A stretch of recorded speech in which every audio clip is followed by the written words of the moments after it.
темата денеска што ќе ја зборуваме, малце ќе ја прошириме и ќе ја погледнеме од повеќе аспекти како детето се формира, какво детство има и какви деца се формираат, затоа што денеска јас се среќавам со страшни типови на деца што морам да го предочам пред родителите за да обрнат внимание. Значи, сите ние знаеме и како родители и како луѓе дека детето треба да дојде на свет пред се сакано. Сакано за да ја почувствува љубовта, нежноста и добронамерноста на овој свет во кој што ќе дојде. Меѓутоа, често пати не е така, затоа што има деца кои што се раѓаат како несакани деца, па живеат како несакани или се дадени на чување во друго семејство. Да. И така натаму. Меѓутоа, факторот љубов е многу битен, а уште побитно е галењето. Значи, со галењето детето го доживува со првиот социјален контакт. Првата насмевка е исто така многу битна на мајката што ќе ја види детето што ќе ја доживее.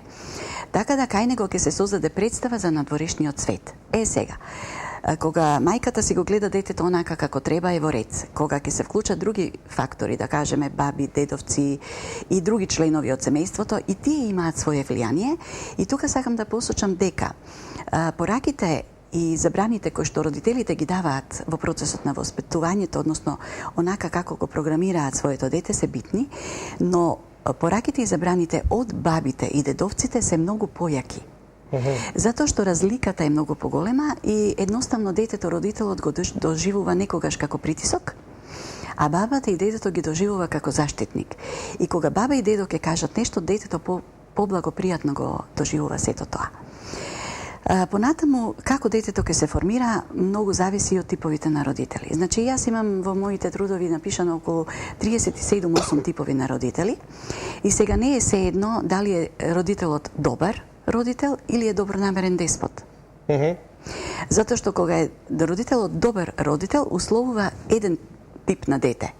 Кога е добронамерен деспот, условува друг тип на дете. Значи, самиот збор кажува добронамерен деспот. Значи, слушај сине, јас ти кажувам со зборови, ама со тонот ти порачувам дека ќе биде по мое. Или не е sejedno дали е родителот, да кажеме, пасивен прогонител или активен прогонител. Значи, има такви родители кои што активно ги прогонуваат децата и ке детето создава отпор и према авторитет и потреба за освета. И овде морам да нагласам дека кога ги воспитуваме децата, без разлика како ги воспитуваме, сите тие содржини детето умее да ги конзервира и да ги чува со години, а да ги деконзервира во некаде во периодот кога ќе стане своја личност, онака кога со најголем интензитет ќе го доживее собственото јас. Значи, типовите на родители се исто така многу битни и секој родител би требало да знае каков тип на родител е, за да знае каков тип на дете ќе услови. Така да има добри, лоши, психопатски структури, садисти, мазохисти, добронамерни деспоти, пасивни прогонители, организирани, преорганизирани, неорганизирани, исклучени родители, родители контролори, инспектори и така натаму. Значи, сите тие типови на родители условуваат одреден тип на дете. Така да на кратко можам да кажам дека може да се формираат деца со добрина во себе, со ширина во себе, со потреба за дружелюбивост или со потреба за повлекување или со потреба за освета, со отпор према авторитет и така натаму, со моќ да води, да не води, да биде добар лидер, да може да организира, да не организира. Значи, сето тоа, ова е вака на кратко кажано. Исто така, посебен сегмент во воспитувањето и во програмирањето на децата се пораките и забраните. Значи, тоа се зборчиња кои што детето најмалку треба да ги почувствува два пати. Значи, еднаш да го слушне и уште еднаш да го потврди. Значи, со пораките и забраните родителот може да дава порака за успех, за неуспех. Дали детето треба да се дружи, со кого да се дружи или да не се дружи. Како треба да се однесува во група. Дали ќе може да биде лидер, дали ќе може воопшто. Дали му ја кастрира моќта. Дали го прави моќно, немоќно. Дали му прави забрана за успех или забрана за неуспех. Понатаму забрана за живење, за радување, забрана за мислење, забрана за чувствување, за зборување. Има деца кои што не можат да зборуваат, не смеат, едноставно не смеат да си ги кажат чувствата. Зошто? Затоа што прво родителите го прават тоа и после кога ќе ви го пренесат тоа, веќе детето почнува самото тоа да си го пренесува. Например, ако ви даде некој забрана, некој родител забрана, потоа детето за да не прави проблем во семејството почнува само да си става забрана. Меѓутоа, тоа е така ако е детето, да кажеме, еве три типови на деца ќе посочам, ако е детето послушно дете. Значи, послушно дете, секоја порака, секоја желба на родителот ја доживува како наредба и почнува да функционира така. Меѓутоа, ако види дека тоа не е во ред, затоа што има многу родители се изживуваат на своите деца, почнува да се преорганизира самото и да оди да се канализира себе си кон пркосно дете и да се однесува спротивно од она што му е порачано од родителот. Меѓутоа, за едно дете да дојде од послушно во пркосно дете, тоа мора да помине ни слободно дете. Значи, мора да си даде слобода, па за да прејде во пркосно дете. Значи, гледате колку се тие механизми танани, што ние родителите воглавном не ги знаеме, или најчесто грешиме најмалку од две причини, а тоа е од љубов или од незнаење. Понатаму би сакала да кажам дека животните сценарија со кои што ние родителите живееме исто така се многу важни. Например, има родители кои што живеат со животно сценарио или ќе биде по моје или нема да биде. Тоа животно сценарио автоматски тера кон освета. Значи, кога детето ќе биде мало, ќе слуша. Да, ќе биде по твое и тера.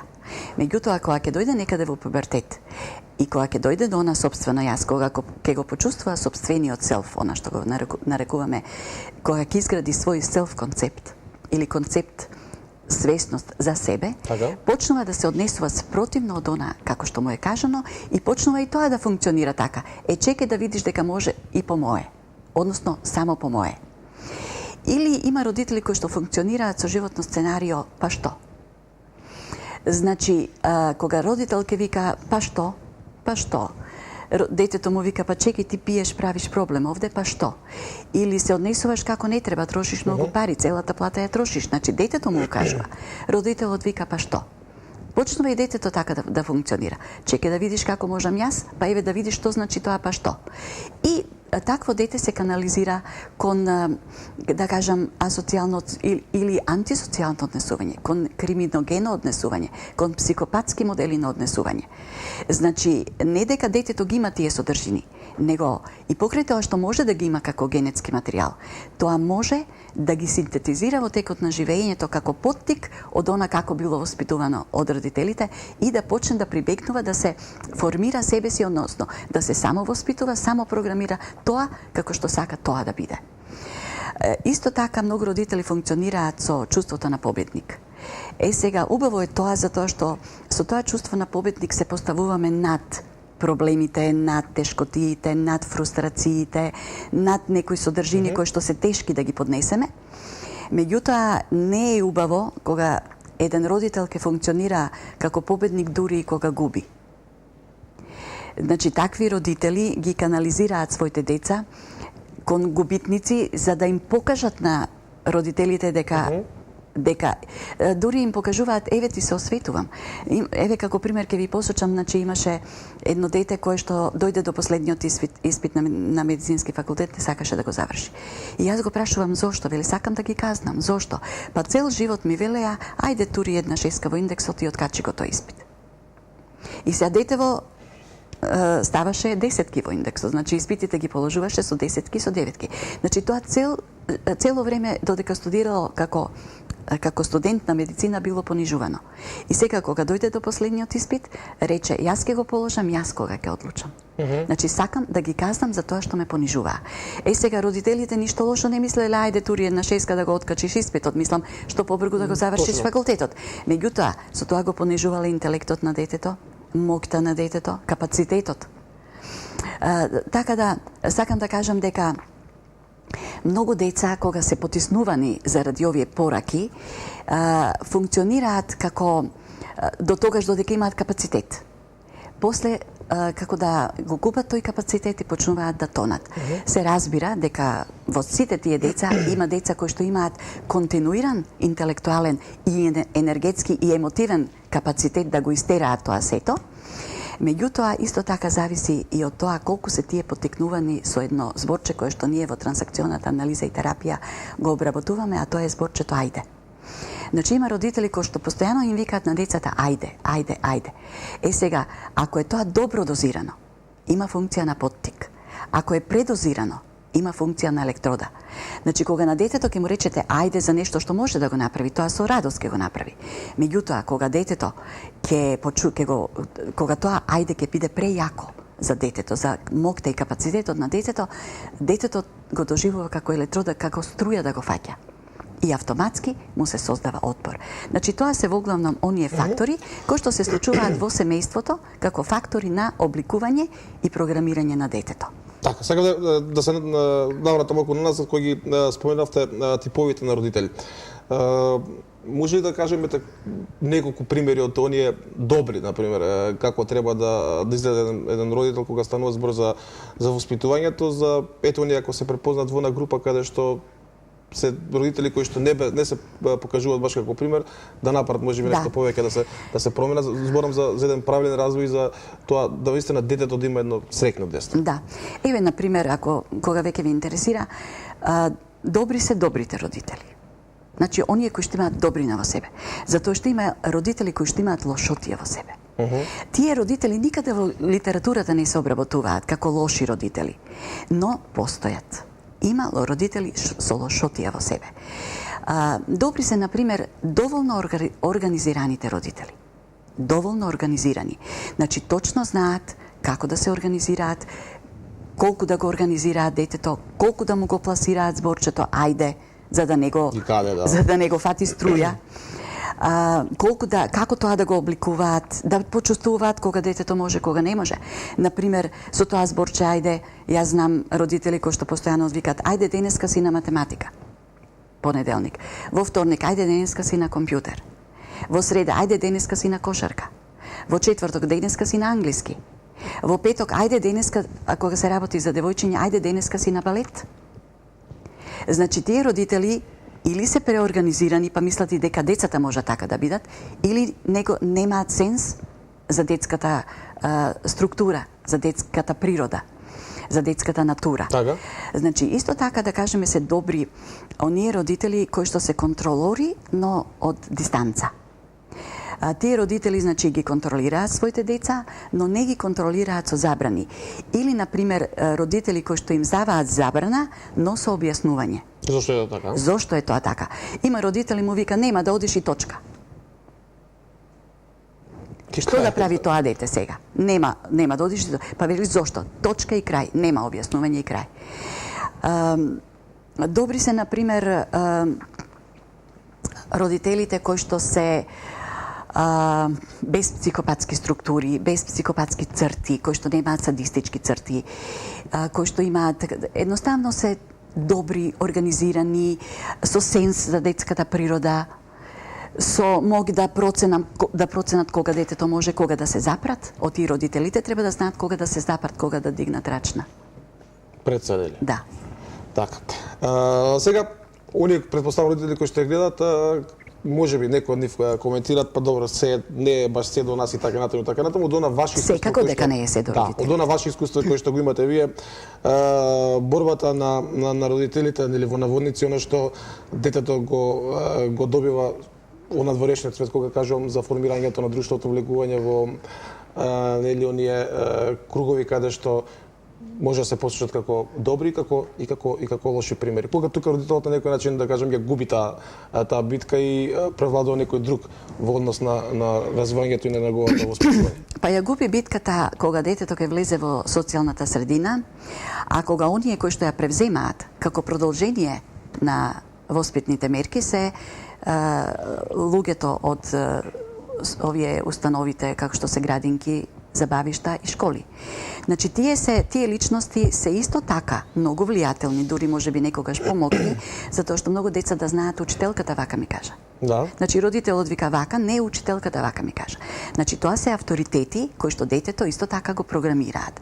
Значи, од нивната структура, од нивната натура, од нивните фрустрации, од нивните комплекси, исто така зависи што тие ќе пласираат, што тие ќе проектираат во оделението на поединечно на детето и така натаму. Меѓутоа, не само ли тие личности, него и содржините кои што детето ги учат. Јас бев сега изненадена пред една недела, едно дете од 6, нема 6, од 5 години, ми вели, знаеш ли, тетка Вера, дека има планети? Велам, знам. А знаеш ли, вели, дека има црна дупка? Велам, знам. А знаеш ли што е планета? Вака прави. А знаеш ли што е црна дупка? Исто така. Значи, ја прашав мајката, од каде детето знае за планета и за црна дупка на таа возраст? Дали вие знаете, јас не знам што е црна дупка, дали вие Роберт, знаете? Ја знам, добро. Знаете што е црна? Ама од прилика знаеме ние, не знаеме. Но си мора да прочиташ, знае многу. Меѓутоа, што едно дете знае на таа возраст за црна дупка и дали треба да знае? Добро, сега. Информативно, да кажеме, ги учат планетите, меѓутоа, тоа е премногу далечно нешто за детето. Тоа е премногу високо за детската психа, за детската натура. Зборуваме за 6 годишно дете, така? Па за 5-6 годишно дете, мислам, тие содржини се учат на таа возраст, ова дете е во забавиште. Така да, мислам дека премногу се форсира дури од една евиденција на УНЕСКО. Јас имам информација дека нашата програма, училишна програма во Македонија, е најнабиена со содржини. Значи, ниедна програма во другите држави нема такви содржини како што имаат нашата програма. Сега, тука се поставувам прашање, дали детето кога има такви содржини и кога мора да учи, кога мора секој ден да оди на кошарка, на англиски, на компјутер, дали тоа дете ја пипнало земјата? Дали ја пипнало тревата? Дали пипнало цвекенце? Родителите секако дека и тука се трудат. Меѓутоа, се плашам дека детето го губи контактот со природата. Детето на таа возраст треба многу повеќе да биде врзано со природата. Минатата година кога имаше снег, ги прашувам едни деца, ајде сега правете лизгалица. Не знаат што е лизгалица. Ние како деца се утепувавме од лизгање на лизгалици. И тоа со метри, цели ноки, до 11 до 12. Сме играле джамли, сме играле джамија, сме играле челик. Плочка, што да? Плочка, сме рипале на јаже. Значи, тоа се игри кои што ги релаксираат децата. Сега со компјутерите, мислите дека децата се релаксираат? Не, родителите се многу среќни кога ќе видат дека детето седи и со часови, добро е, вели, многу е мирно. Меѓутоа, што гледа, што чита, што пишува. На компјутерот читам таму дека и се смеат преку компјутер и пишуваат ха-ха-ха. Меѓутоа, компјутерот не го овозможува личниот контакт, контактот со очи. Преку компјутер не можеме да ја слушнеме насмевката. Ние гледаме цвекиња, слики, природи, слики таму постираат. Меѓутоа, детето треба да ја почувствува природата. Така ќе биде помокно, ние сме дел од тоа. И повеќе треба да бидеме поврзани со природата, а не со машини. Да, ја баш се шегував сега за 8 марта кога станува збор за социјалните мрежи, тоа бе испраќање на цвеќиња и така натаму. Велам, цвеќињата на Facebook не мириса, не може да ги почувствуваш. Точно така, исто како што не можете да ја почувствувате насмевката. Има и типови насмеа, нели, има разни типови насмеа. Има стеснети насмевки, има од срце насмевки, кои што ќе ве иницираат и вас да се насмеете. Компјутерот не може тоа да го даде. Значи, тука ќе направиме на мала пауза, бидејќи следуваат вестите во 8 часот, веднаш потоа ќе продолжи уште некоја минута пред да ги слушнеме нашите први гледачи за денеска, каде што малку се ќе подискутираме уште за оние социјални фактори кои што меѓу другото ги споменавме и ќе дадеме еден заклучок колку денес децата имаат, ако може да се каже вистинско или правилно детство. Значи, одиме се на новите информации во вестите од 8 часот, а веднаш потоа да додискутираме за она што денеска го имаме како тема, односно колку денес според вас децата имаат детство.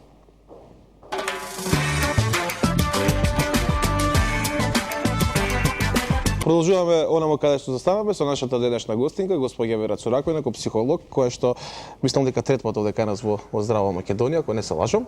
Може би. Така нешто, да. Теми кои што на некој начин се поврзани, кои што имавме може да ги дискутираме, одамна се немавме видено кога имавме разговор за семејното насилство и нешто што беше одлично прифатено. Тоа го покажа и сите оние луѓе кои што сака на некој начин да контактираат со вас. Ќе финишираме со уште некои социјални фактори што не ги споменавме, но потоа ќе дадеме еден заклучок околу тоа какво дејство според вас имаат денес децата? Значи, ете тие школски училишни установи се некако обавезни, да кажеме, градинка, предучилишна возраст за бавиште и училиште се обавезни затоа што родителите исто така имаат проблем со своето работно време.